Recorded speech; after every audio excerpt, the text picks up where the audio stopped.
Welcome everybody. Welcome all Borgers back to the crypto game. This week I'm joined by Pietro. Sadly, we don't have Shane with us today. He's doing, in his own accord, very important business in Dubai, so we can just trust him.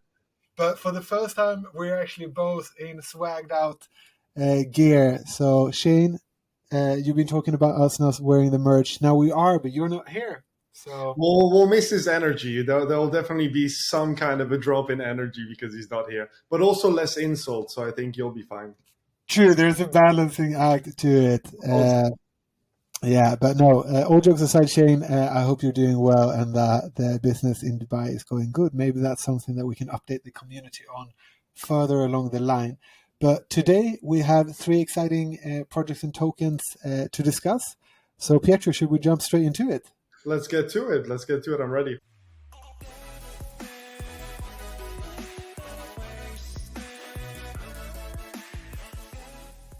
First one, we have one of the major L1s. We have Solana in 3, 2, 1. What do we think? Oh, okay, yeah, it's an obvious one, but I'm going to let you go first, Pietro. Yeah, I'm going up on Solana. When I look at the blockchain space, let's say all of the different L1s, and if you even want to look at L0 as competitors, but mainly the L1s, it's one of the very interesting ones from how much of a community they manage to attract. I see it very similar to, let's say, Avalanche, where they even have very similar TVLs in terms of their blockchain in the DeFi space. They managed to attract a lot of gaming related projects. Solana is a lot more present also in the NFT space. And I really, when I'm looking at the blockchain space, I see Solana as pretty much specializing in certain categories, right? So we know how beneficial it is compared to Ethereum with transaction speeds, gas fees, etc. But it's the community really that is making it a strong point. So I really see this going far. And also we just released the earn strategy for Solana, which I'm very happily a part of as well. Exactly. So now you can actually go into the SwissBorg app and earn some Solana by staking it and earning some passive income. I really like Solana. I really like projects. I come from the startup scene or world myself, and I know the importance of finding your niche and sticking to it in the beginning to gain that initial traction. And that, to me, is exactly what Solana has been able to do, both in the NFT space, but also in the GameFi space. When I look at the numbers behind Solana, Solana is currently generating about $1.5 million per 30 days in fees. So 1.5 million just from fees in protocol in the last 30 days, which is quite big because they're not having high fees at all. And that's currently a third of what it was doing in April. So during the bull market, it was generating over $150,000 a day just from fees alone. That to me speaks that they have found a really good niche that they've carved out for themselves. Right now, they're also a quite good price point. They're currently at $31.12, declined 8.32% in the last 7 days and down about 10% in the last 30 days. If I look at the chart about since May, end of May, revenue in protocol has been somewhat the same, but the price has dropped. So that to me provides an opportunity, right? Where price goes down, but earnings stay the same, then you're getting a better and better PF ratio, price compared to the fees generated by the protocol, which is interesting to me. That's what I'm going to say about Solana. Very valuable data you just gave there, by the way. That's good. Thank you so much. As the second one, we have one of my all-time favorites. We have Lido Finance. So it's not gonna be a secret where my thumbs goes here. But 3, 2, 1. What do we think? Me neither, because I didn't even know that was the case for you. Yeah, it's been the case for me as well. I've been following it for a while now, and the path into the top 100 and even into the top 50 now, very close, seemed extremely logical, right? It's a liquid staking platform that really took advantage, but it goes vice versa of the upcoming merge that then went very successful. So staked ETH 2.0, that was the main focus of it. And as the merge was upcoming and more hype and excitement was around this release, Lido grew with that as well. Now with the merge being successful, it's still up there. And this is really a project that I see in the future, not really sure the horizon, either medium or long-term future. It's going to be one of the main DeFi platforms. And it is already at the moment. It's second in TVL, even if it's liquid staking. But what you can see is that not that many people still know about the project. It's not a recognizable name, which makes it even more interesting where it's positioned now. Exactly. And that's why it's one of my favorites right now, right? If we look at just some of the numbers, 26.2 million in the last 30 days. At the height, they were generating over $1 million in fees alone per day. Annualized fees revenue is at 318 million. As a comparison, their price to fee ratio is 4.5, right? I bet a lot of people that see these shows know about Pancake.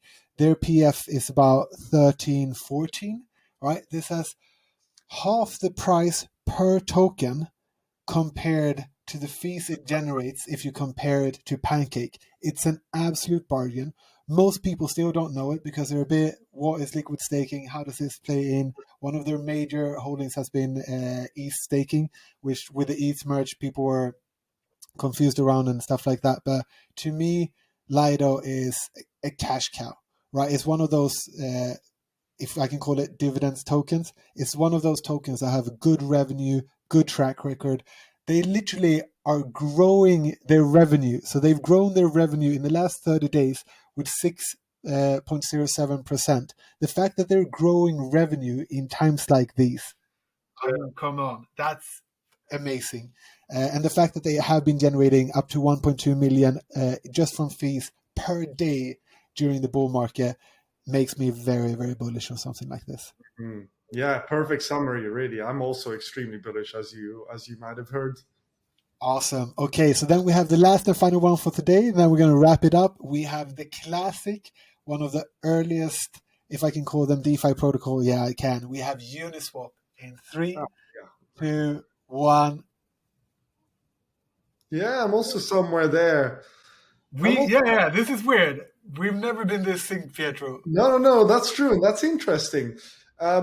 Well, especially with this other bundle of tokens that we had today, right?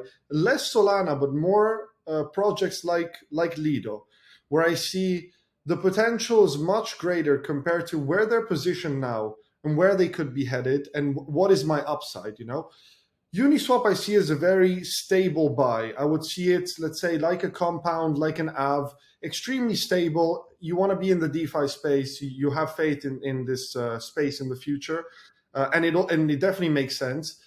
At the moment, personally, I have enough stability in other places that I think that the upside of projects like a Lido or like maybe lesser known DeFi projects catch my eye a lot more.